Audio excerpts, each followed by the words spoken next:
दोस्तों, हमारे चैनल को सब्सक्राइब करें और लेटेस्ट अपडेट्स के लिए बेल आइकन को दबाना ना भूलें। एक समय की बात है, एक घना जंगल था जहां तरह तरह के पशु पक्षी रहते थे। उसी जंगल में एक तोता रहता था जिसका नाम मीठू था। मीठू बाकी तोतों से अलग था। उसकी विशेषता यह थी कि वह न केवल इंसानों की भाषा बोल सकता था, बल्कि वह बहुत समझदार और बुद्धिमान भी था। उसकी याददाश्त इतनी तेज थी कि एक बार जो बात सुन ले वह कभी नहीं भूलता था। मीठू एक बूढ़े साधु के साथ रहता था जो जंगल के किनारे एक छोटी सी कुटिया में तपस्या करता था। साधु ने मीठू को बचपन से पाला था, उसे बोलना सिखाया था और उसके साथ अपना जीवन बिताया था। मीठू भी साधु से बहुत प्रेम करता था। वे दोनों एक दूसरे के बिना अधूरे थे। मीठू रोज सुबह उठकर साधु के साथ ध्यान करता, फिर वह जंगल में उड़कर जाता और तरह तरह की आवाजें और बातें सुनता और लौटकर साधु को सब कुछ बताता। कई बार मीठू ने साधु को जंगल में होने वाले खतरों से भी बचाया था। एक बार जब एक शिकारी जंगल में आया और उसने जाल बिछाया, तब मीठू ने समय रहते साधु को सूचना दी और साधु ने सभी जानवरों को बचा लिया। जंगल के सभी जानवर मीठू की चतुराई की प्रशंसा करते थे। पर इसी जंगल में एक चालाक लोमड़ी भी रहती थी जो मीठू से जलती थी। उसे मीठू का इतना सम्मान मिलना पसंद नहीं था। एक दिन लोमड़ी ने सोचा, अगर मैं किसी तरह मीठू को जंगल से बाहर कर दूं या उसकी बुद्धिमत्ता को नीचा दिखा दूं, तो सबका ध्यान मेरी तरफ जाएगा। लोमड़ी ने एक चाल चली। वह एक सोने की चमचमाती पिंजरा लेकर जंगल में आई और उसमें मीठू के पसंदीदा फल रख दिए। मीठू की उत्सुकता जागी। वह उड़ता हुआ आया और उस पिंजरे में गया।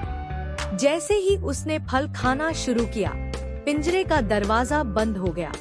लोमड़ी बहुत खुश हुई और मीठू को लेकर गांव की ओर चल पड़ी। गांव में लोमड़ी ने मीठू को एक व्यापारी को बेच दिया। व्यापारी मीठू की बात करने की कला से बहुत प्रभावित हुआ और उसने उसे एक बड़े पिंजरे में रख दिया। अब मीठू आजाद नहीं था। वह दिन भर लोगों की बातें दोहराता, पर उसका मन उदास रहने लगा। उसे साधु बाबा की याद आती, जंगल की हवा, सुबह का ध्यान, सब कुछ। लेकिन मीठू हार मानने वाला नहीं था। वह सोचने लगा कि कैसे वह फिर से आजाद हो और अपने प्रिय साधु के पास लौट जाए। वह व्यापारी की बातें ध्यान से सुनता, आने जाने वालों की बातें याद रखता और एक दिन उसे एक मौका मिल गया। एक रात व्यापारी का नौकर पिंजरे की सफाई कर रहा था। तभी मीठू ने इंसानों की भाषा में कहा, सुनो भाई, अगर तुम मुझे आजाद करोगे तो मैं तुम्हें जंगल का खजाना बताऊंगा। नौकर चौंक गया। उसने सोचा, अगर यह सच कह रहा है तो मैं अमीर हो सकता हूँ। उसने पिंजरे का दरवाजा खोला और मीठू उड़ गया। मीठू सीधा अपनी कुटिया की ओर उड़ चला। साधु बाबा तब ज्ञान में बैठे थे। मीठू ने उनकी गोद में आकर चहचहाना शुरू किया। बाबा ने आंखें खोली और मीठू को देखकर उनकी आंखें भर आईं। उन्होंने मीठू को सीने से लगा लिया और कहा, तू आ गया बेटा, मैं जानता था तू जरूर लौटेगा। मीठू ने उन्हें सारी कहानी सुनाई।